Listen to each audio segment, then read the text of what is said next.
नमस्कार मित्रों। आज हम पढ़ेंगे रघुवीर सहाय कृत शारीरिक रूप से अक्षम व्यक्तियों की दास्तां कैमरे में बंद अपाहिज। आप देख रहे हैं अपना channel CBSE Hindi with Mathura Das. आज हम पढ़ रहे हैं कक्षा 12 की हिंदी आधार की पाठ्य पुस्तक आरो भाग 2 का काव्यखंड, जिसका पाठ है 4, रघुवीर सहाय का की कविता कैमरे में बंद अपाहिज। देखते हैं लेखक का परिचय। रघुवीर सहाय का जन्म सन 1929 ईस्वी को लखनऊ में हुआ। इनके पिता का नाम हरदेव सहाय था। आप साहित्य के अध्यापक रहे। आपने सन 1946 ईस्वी में इंटर की परीक्षा उत्तीर्ण की और इसी वर्ष कामना नामक शीर्षक वाली पहली कविता भी लिखी। सन 1948 ईस्वी में स्नातक की परीक्षा उत्तीर्ण करने के साथ ही आपने सबसे पहली मुक्त छंद की कविता लिखी। सन 1951 ईस्वी में दूसरा सप्तक में आपकी कविताएं प्रकाशित हुई। आपने आकाशवाणी में संवाददाता के रूप में कार्य भी किया। आपका संबंध कल्पना, नव भारत टाइम्स व दिनमान जैसी प्रसिद्ध पत्रिकाओं से भी रहा। आप हिंदी के प्रबल पक्षधर रहे। आम जनता से जुड़ी समस्याओं को आपने अपनी रचनाओं के माध्यम से उजागर करने का महत्वपूर्ण कार्य किया। रघुवीर सहाय जी का निधन सन 1990 ईस्वी में हो गया। देखते हैं रचनाएं। काव्य संग्रह है आत्मा के विरुद्ध, हंसो हंसो जल्दी हंसो, सीढ़ियों पर धूप में। कहानी संग्रह है रास्ता किधर से है। निबंध संग्रह है लिखने का कारण और दिल्ली मेरा परदेश। देखते हैं साहित्यिक योगदान। कवि, कथाकार, नाटककार, निबंधकार, उपन्यासकार, कुशल संपादक, साहित्य समीक्षक, पत्रकार व आलोचक। रघुवीर सहाय की प्रतिभा लेखन के लगभग सभी संभव रूपों में प्रकट हुई है। जातीय या वैयक्तिक स्मृतियां उनके यहाँ नहीं के बराबर हैं। उनकी गहरी सूझबूझ, संवेदनशीलता, रचनात्मकता और बौद्धिक प्रखरता उनके विशिष्ट लेखक होने की पहचान कराते हैं। इनकी भाषा छंदानुशासन के लिहाज से अनुपम है, पर ज्यादातर बातचीत की सहज शैली में ही इन्होंने लिखना पसंद किया है। देखते हैं पाठ का परिचय। कैमरे में बंद अपाहिज। प्रस्तुत कविता में शारीरिक रूप से अक्षम लोगों की वेदना को प्रदर्शित किया गया है। शारीरिक चुनौती झेल रहे व्यक्ति से टेलीविजन कैमरे के सामने किस तरह के सवाल पूछे जाएंगे और कार्यक्रम को सफल बनाने के लिए उससे कैसी कैसी भंगिमा की अपेक्षा की जाएगी, इसका लगभग सपाट तरीके से बयान किया कवि ने कराया है। किसी की पीड़ा को दर्शकों तक पहुंचाने वाले व्यक्ति को उस पीड़ित व्यक्ति की पीड़ा के प्रति स्वयं संवेदनशील होना चाहिए, किंतु विडंबना यह है कि जब वे पीड़ित व्यक्ति की पीड़ा को पर्दे पर उभारने का प्रयास करते हैं, तब व्यावसायिक दबाव होने के कारण वे स्वयं संवेदनहीन हो जाते हैं। यह कविता टेलीविजन स्टूडियो के भीतर की कारोबारी दुनिया को बताती है। यह कविता हर ऐसे व्यक्ति की ओर इशारा करती है जो दुख, दर्द, यातना, वेदना को बेचना चाहता है। इस कविता के माध्यम से कवि शारीरिक चुनौती झेलने वाले लोगों के प्रति अन्य लोगों को संवेदनशील नजरिया अपनाने के लिए प्रेरित करता है। देखते हैं कविता। हम दूरदर्शन पर बोलेंगे, हम समर्थ शक्तिवान, हम एक दुर्बल को लाएंगे एक बंद कमरे में। उससे पूछेंगे तो क्या आप अपाहिज हैं? तो आप क्यों अपाहिज हैं? आपका अपाहिजपन तो दुख देता होगा, देता ही है। कैमरा दिखाओ उसे बड़ा बड़ा। हाँ तो बताइए आपका दुख क्या है? जल्दी बताइए, वह दुख बताए बता नहीं पाएगा। देखते हैं प्रसंग। प्रस्तुत काव्यांश हमारी पाठ्य पुस्तक आरो भाग में संकलित कैमरे में बंद अपाहिज कविता से उद्धृत है, जिसके रचयिता रघुवीर सहाय जी हैं। कवि के अनुसार दिव्यांग लोगों से टेलीविजन कैमरे वाले अपने कार्यक्रम को सफल बनाने के लिए तरह तरह के सवाल पूछते हैं। वह उनका दुख बेचते हैं उनका दृष्टिकोण व्यवसायिक होता है, वह उस व्यक्ति के प्रति संवेदनशील नहीं होते। इसी को कवि ने इस कविता के माध्यम से दर्शाया है। देखते हैं प्रस्तुत पंक्तियों की व्याख्या। स्वयं को समर्थ और शक्तिशाली मानने वाले दूरदर्शन पर एक दिव्यांग को लाने की बात की जाती है। वे कहते हैं कि हम शारीरिक रूप से चुनौती स्वीकार करने वाले दिव्यांग और कमजोर व्यक्ति को एक बंद कमरे में लेकर आएंगे। उन्हें शायद अपने दिव्यांग होने का आभास नहीं, इसलिए हम उनसे पूछेंगे कि क्या वे अपाहिज अर्थात कोई काम करने में अक्षम हैं। हम पूछेंगे कि आप अपाहिज क्यों हैं।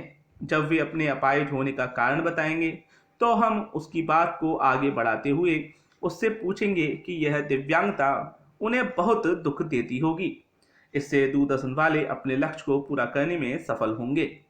वे उस दिव्यांग से यही तो कहलवाना चाहते हैं, इसके लिए ही तो उन्होंने बड़े बड़े कैमरे लगा रखे हैं। वे उससे बार बार पूछेंगे कि आपका दुख क्या है। उस दुख को बताने के लिए वह दिव्यांग से जल्दी जल्दी बताने को कहेंगे, किंतु वह शारीरिक रूप से कमजोर व्यक्ति अपंगता के कारण होने वाले दुख को दूरदर्शन के कैमरे के सामने प्रस्तुत नहीं कर पाएगा।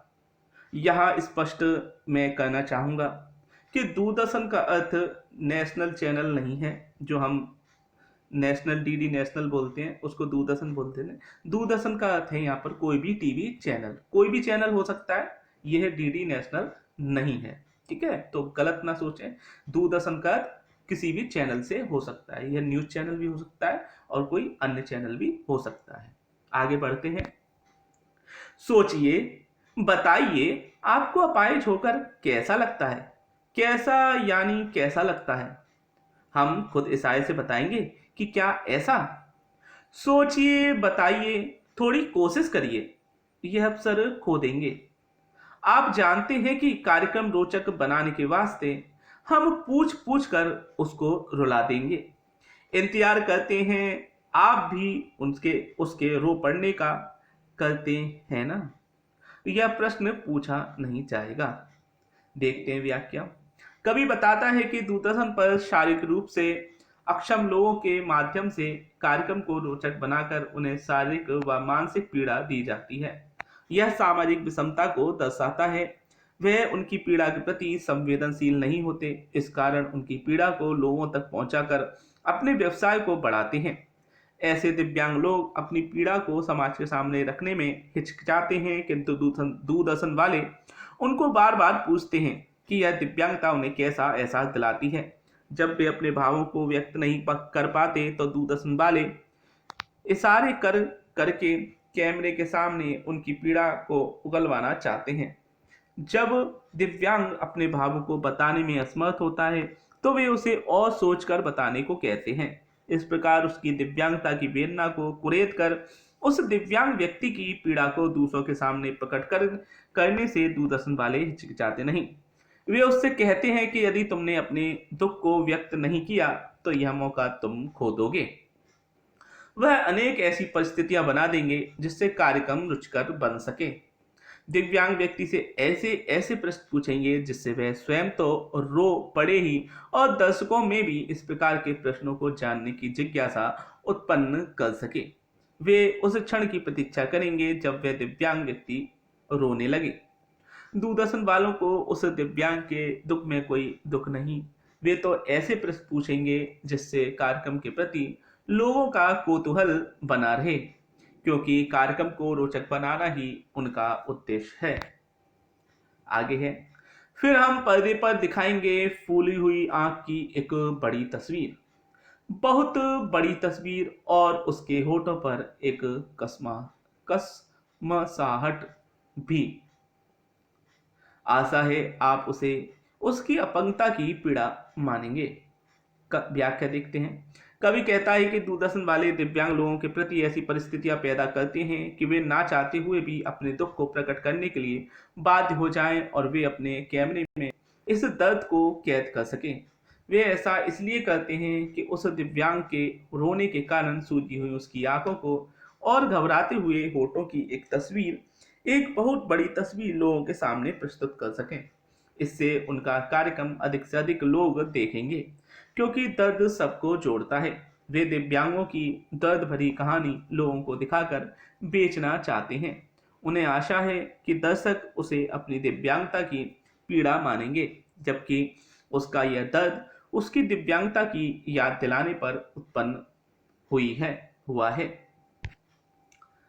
एक और कोशिश दर्शक, धीरज रखिए, देखिए, हम दोनों एक संग रुलाने हैं, हमें दोनों को एक संग रुलाना है, आप और वह दोनों। कैमरा बस करो, नहीं हुआ रहने दो। बहुत समय जब बीत गया, कैमरा बस करो, नहीं हुआ रहने दो, पर्दे पर वक्त की कीमत है, अब मुस्कुराएंगे हम। आप देख रहे थे सामाजिक उद्देश्य से युक्त कार्यक्रम, बस थोड़ी ही कसर रह गई। धन्यवाद। देखते हैं व्याख्या। कवि कहता है कि दूरदर्शन वाले अपने कार्यक्रम के माध्यम से लोगों के सामने शारीरिक चुनौती झेलने वाले व्यक्ति की पीड़ा को दिखाना चाहते हैं, जबकि वह व्यक्ति स्वयं की पीड़ा को व्यक्त नहीं करना चाहता। वह उस व्यक्ति से उसके कष्ट को प्रकट करवाने का प्रयत्न करते हैं। साथ ही दर्शकों को दर्शकों से धैर्य रखने को कहते हैं, क्योंकि वे जानते हैं कि इस कार्यक्रम की सफलता की कसौटी दर्शक ही हैं। यदि वे दर्शकों के सामने उस दिव्यांग की पीड़ा को प्रस्तुत कर सकें तो वे दिव्यांग और दर्शक दोनों ही एक साथ रो पड़ेंगे, जिससे कार्यक्रम सफल हो जाएगा। किंतु जब उनके कई प्रयास विफल हो जाते हैं तो वे लोगों से कार्यक्रम को रोकने की बात कहते हैं। वे जानते हैं कि दूरदर्शन पर वक्त की कीमत बड़ी है। वे इस कार्य में विफल होने पर मुस्कुराते हुए कहते हैं कि यह कार्यक्रम सामाजिक उद्देश्य के लिए था, परंतु थोड़ी ही कसर उनके मन में रह गई। यदि दिव्यांग अपनी पीड़ा को खुलकर लोगों के सामने प्रस्तुत करता तो उनका यह कार्यक्रम और अधिक धन उनके लिए जुटा सकता था, लेकिन यह ना हो सका। अंत में वे बेमन दर्शकों का धन्यवाद करके विदा लेते हैं। देखते हैं क्या है इस कविता में विशेष। सरल व सहज खड़ी बोली हिंदी का प्रयोग हुआ है। मुक्तक छंद की कविता है। व्यंग्यपूर्ण नाटकीयता प्रस्तुत हुई है। मीडिया के व्यावसायिक पक्ष को उजागर किया गया है। संवेदनहीन समाज का चित्रण हुआ है। दिव्यांगों की पीड़ा का सजीव वर्णन किया गया है। तो यह था आज का पाठ, कैमरे में बंद अपाहिज। आप देख रहे थे CBSE हिंदी विद मथुरा दास। हमारे साथ ऐसे ही बने रहें, अन्य वीडियो भी जरूर देखें, हमारे चैनल को सब्सक्राइब करें। अगर आपको वीडियो अच्छा लगे तो हमारे वीडियो को लाइक अवश्य करें, मैसेज करें, हमें ज़रूर बताएं कि आपको हमारा चैनल, हमारे वीडियो कैसे लग रहे हैं। फिर मिलते हैं नए वीडियो के साथ। नमस्कार।